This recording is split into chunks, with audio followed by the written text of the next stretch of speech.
Hello guys, welcome back to my YouTube channel infinity learning solutions. അപ്പോൾ നമ്മളിന്ന് നോക്കാൻ പോകുന്ന പാഠം ഏക് തിൻക എന്ന് പറയുന്ന പാഠമാണ്. അയോധ്യ സിംഗ് ഉപാധ്യായ് ഹരി ഔദാണ് ഇതിൻ്റെ എഴുത്തുകാരൻ. ഇതൊരു കവിതയാണ്. സോ നമ്മൾ കവിതയിലേക്ക് കടക്കാം. ഇതിൽ 3 സ്റ്റാൻസയാണുള്ളത്. സോ ആ 3 സ്റ്റാൻസയെ നമുക്ക് വിശദമായിട്ട് നോക്കാം.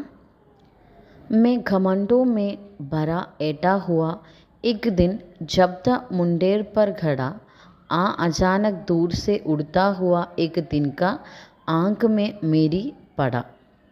അതായത് ഇതിവിടെ കവി പറയുന്നത്, ഞാൻ അഹങ്കാരത്തിലും അഹംഭാവത്തോടും കൂടി അതെല്ലാം നിറഞ്ഞുകൊണ്ട് ഞാനൊരു ദിവസം നമ്മുടെ ഈ കെട്ടിടത്തിൻ്റെ പാരപ്പറ്റ്, നമ്മുടെ വീട്ടിൻ്റെ മുകളിലൊക്കെ പാരപ്പറ്റില്ലേ, ടെറസ് എന്നൊക്കെ പറയുമല്ലേ, അപ്പോൾ പാരപ്പറ്റിൽ നിൽക്കുമ്പോൾ പെട്ടെന്ന് ദൂരെ നിന്നും പറന്നുകൊണ്ട് ഒരു പുൽനാമ്പ്, നമ്മൾ കരട് എന്നൊക്കെ പറയുന്ന പുൽനാമ്പ് എൻ്റെ കണ്ണിൽ വന്ന് പതിച്ചു. അതാണ് ആദ്യത്തെ സ്റ്റാൻസയിൽ പറയുന്നത്.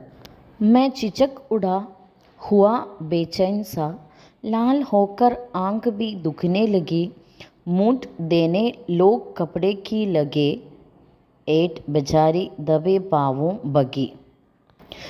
പെട്ടെന്നുള്ള ഒരു ഇതായിരുന്നല്ലോ, അതായത് പെട്ടെന്നാണല്ലോ വന്ന് കണ്ണിൽ പതിച്ചത്. അപ്പോൾ അതേ എന്ത് ചെയ്തു, ഞെട്ടിപ്പോയി എന്നാണ് പറയുന്നത്. ഞാൻ ഞെട്ടിപ്പോയി, അസ്വസ്ഥനായിപ്പോയി. അപ്പോൾ കണ്ണ് ചുവന്ന് വേദനിക്കാൻ തുടങ്ങി. അപ്പോൾ ഇത് കണ്ടിട്ട് ആളുകളൊക്കെ ഓടി വരികയാണ്. ആളുകൾ ഓടി വന്ന് തുണിക്കഷ്ണമൊക്കെ, അതായത് ആ കണ്ണിലുള്ള ആ പുൽനാമ്പ് എടുത്ത് കളയണമല്ലോ, അപ്പോൾ കണ്ണിലുള്ള പുൽനാമ്പ് എടുത്ത് കളയാനായിട്ട് തുണിക്കഷ്ണമൊക്കെ ഉപയോഗിച്ച് അതിനൊക്കെ ചുരുട്ടി കണ്ണിങ്ങനെ തുടച്ച് തരാനായിട്ട് വന്നു. അപ്പോൾ ആ സമയത്ത് അങ്ങനെ തുടച്ച് എന്ത് ചെയ്തു, ആ പുൽനാമ്പ് നീക്കി ആ പാവം അഹങ്കാരം, അതായത് ഇപ്പോൾ നമ്മുടെ അഹങ്കാരത്തോടുകൂടി നിൽക്കുമായിരുന്നല്ലോ, അപ്പോഴാണ് ഈ കണ്ണിൽ എന്ത് വന്ന് പതിച്ചത്, ഈ പുൽനാമ്പ് വന്ന് പതിച്ചത്. അപ്പോൾ പാവം അഹങ്കാരം എന്ത് ചെയ്തു, കണ്ണിലൊരു പുൽനാമ്പ് വന്ന് വീണപ്പോഴേക്കും എന്ത് ചെയ്തു, ഒച്ചയുണ്ടാക്കാതെ ഓടിപ്പോയി. അതായത് അത് വന്ന വഴി പോലും അറിയാതെ എന്ത് ചെയ്തു, പോയി എന്നാണ് പറയുന്നത്.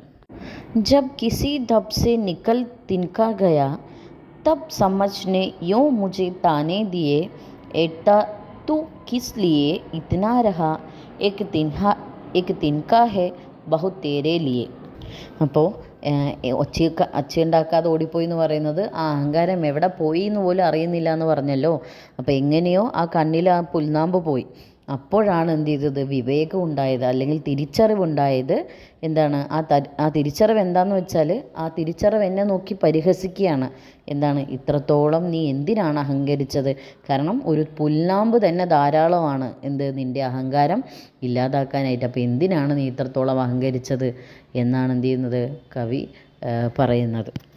അപ്പോൾ ഇവിടെ കവി പറയാൻ ഉദ്ദേശിക്കുന്ന എന്താണെന്ന് വെച്ചാൽ, നമുക്ക് ആളുകൾക്ക് സ്വാഭാവികമായിട്ടും എന്ത് വരാം, അഹങ്കാരം വരാം. പക്ഷേ ആ അഹങ്കാരമൊക്കെ ഇല്ലാതാക്കാനായിട്ട് ഒരു ചെറിയ പുൽനാമ്പ് മതി എന്നാണ് എന്ത് ചെയ്യുന്നത്, ഇവിടെ നമുക്ക് മനസ്സിലാവുന്നത്. എത്ര അഹങ്കരിച്ചാലും ചെറിയൊരു പുൽനാമ്പ് മതി ആ അഹങ്കാരം ഇല്ലാതാക്കാൻ എന്നാണ് പറയുന്നത്.